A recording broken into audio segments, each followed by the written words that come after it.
Assalamualaikum warahmatullahi wabarakatuh. Salam sejahtera bagi kita semua. Sidang praktik peradilan pada hari ini Kamis 4 April 2024 dalam rangka kegiatan praktik peradilan pidana dengan agenda sidang pembacaan tuntutan secara resmi saya nyatakan dibuka dan terbuka untuk umum.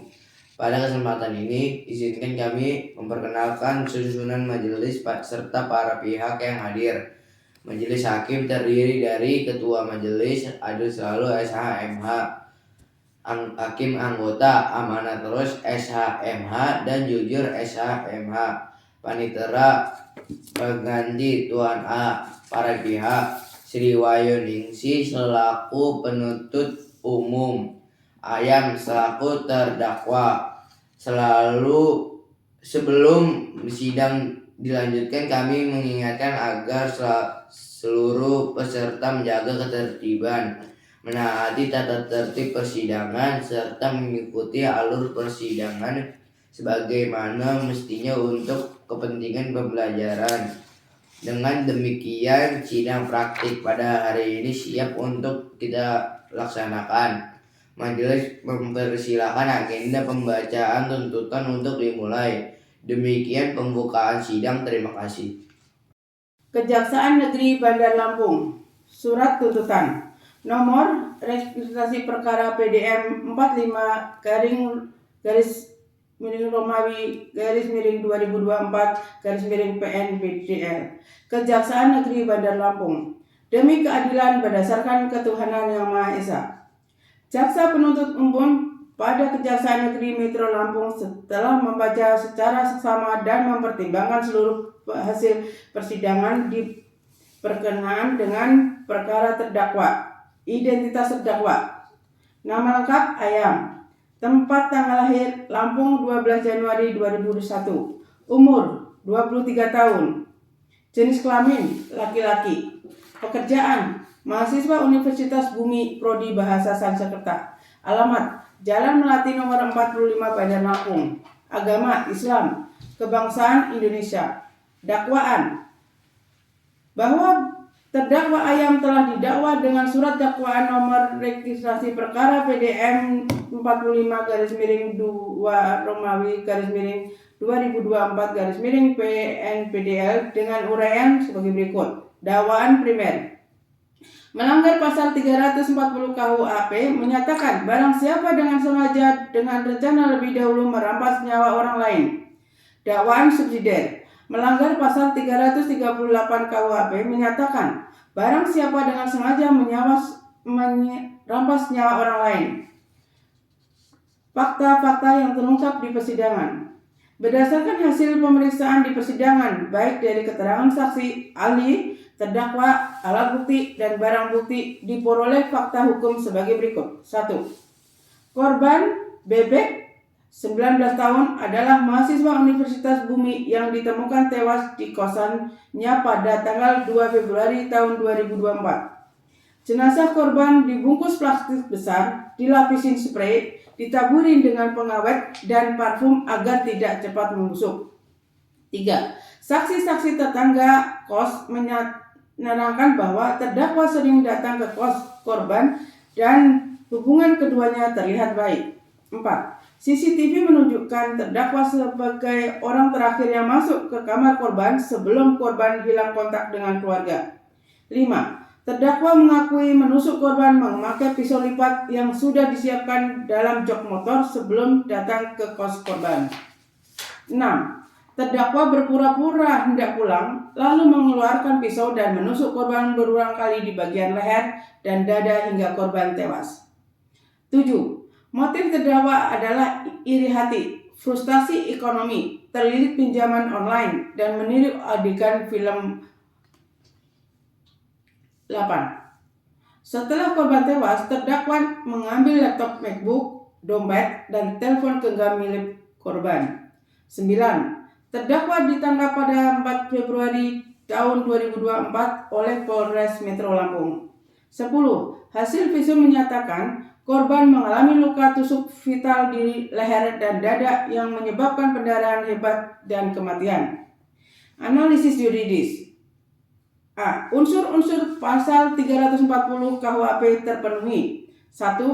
Barang siapa terdakwa adalah subjek hukum yang dapat dimintai pertanggungjawaban pidana. 2. Dengan sengaja. Terdakwa secara sadar menusuk korban dengan pisau berkali-kali pada bagian vital. 3. Dengan rencana terlebih dahulu. Unsur rencana terpenuhi karena terdakwa telah menyiapkan pisau lipat di dalam jok motor. Terdakwa membawa pisau di kamar. Terdakwa pura-pura hendak pulang untuk menciptakan momen menyerang. Ada jeda waktu cukup bagi terdakwa untuk berpikir, mempertimbangkan, dan tetap melakukan pembunuhan. Maka pembunuhan berencana terbukti secara sah dan meyakinkan. B. Pembunuhan dalam mengambil barang B. Pembunuhan untuk mengambil barang korban. Terdakwa mengambil laptop, dompet, dan ponsel korban. Ini memperkuat motif ekonomi dan relevan dengan pasal 365 KUHP sebagai dakwaan alternatif.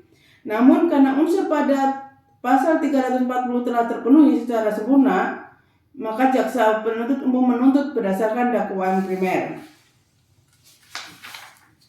Berdasarkan hal demikian, maka dikonklusikan semua unsur pada pasal 340 KUHP terpenuhi. Unsur pasal 338 KUHP pembaruan biasa berupa barang siapa, yakni setiap orang, subjek hukum umum siapa saja dapat menjadi pelaku menghilangkan nyawa orang lain. Dengan sengaja melakukan perbuatan yang menghilangkan nyawa orang lain ini merupakan actus reus dan mens rea bahwa pelaku secara sadar dan kehendak melakukan tindakan yang menyebabkan matinya korban, mengakibatkan matinya orang lain, hilangnya nyawa seseorang sebagai akibat dari perbuatan pelaku. Berdasarkan hal demikian, maka dikonklusikan unsur pasal 338 KUHP juga terpenuhi. Namun karena dakwaan primer telah terbukti, maka dakwaan subsidiar tidak dipertimbangkan lebih lanjut. Hal-hal yang memberatkan dan meringankan bagi terdakwa. 1. Hal-hal yang memberatkan perbuatan terdakwa. A. Perbuatan dilakukan dengan rencana. Pelaku sudah menyiapkan pisau lipat dan membawanya dalam jok motor sebelum datang ke kos korban. Pelaku pura-pura hendak pulang untuk mengelabui korban sebelum melakukan pembunuhan. Hal ini menunjukkan niat yang telah direncanakan dan bukan spontan. B. Cara pelaku melakukan perbuatan sangat sadis. Pelaku menusuk bagian leher dan dada korban berulang kali. Jenazah korban kemudian dibungkus plastik spray, ditaburi pengawet, dan wewangian untuk menghambat pembusukan. Tindakan ini menunjukkan kekejaman dan upaya menyembunyikan kejahatan. C. Perbuatan menimbulkan penderitaan mendalam bagi keluarga korban. Keluarga tidak mendapat kabar hampir 2 minggu dan menemukan korban sudah dalam keadaan meninggal dan dibungkus. Trauma dan penderitaan psikologis keluarga sangat berat. D. Pelaku mengambil barang-barang korban. Penggabungan motif antara pembunuhan dan pencurian. Laptop, dompet, dan ponsel korban diambil, memberikan indikasi kejahatan pembunuhan disertai pencurian. E.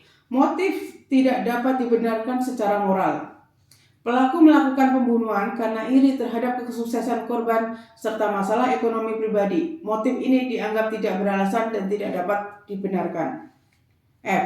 Pelaku tidak menyerahkan diri dan jenazah disembunyikan. Pelaku tidak melaporkan diri, menyerahkan diri, justru berusaha menyamarkan bau mayat termasuk upaya menghilangkan jejak. G. Perbuatan pelaku meresahkan masyarakat. TKP berada di lingkungan kos mahasiswa. Kejahatan ini dapat menimbulkan rasa takut dan keresahan bagi masyarakat kampus. 2. Hal-hal yang meringankan. A. Pelaku bersikap sopan di persidangan. B. Pelaku belum pernah dihukum. C.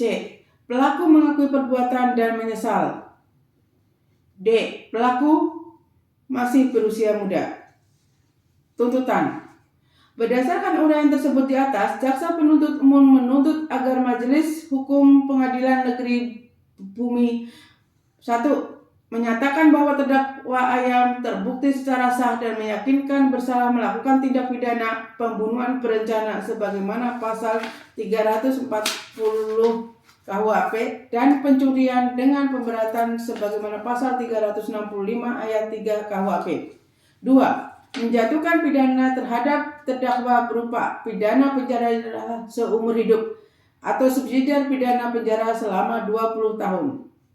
3. Menetapkan barang bukti sebagaimana dalam surat dakwaan dikembalikan kepada keluarga korban berupa laptop, dompet, dan ponsel. Pisau lipat dirampas untuk dimusnahkan. 4.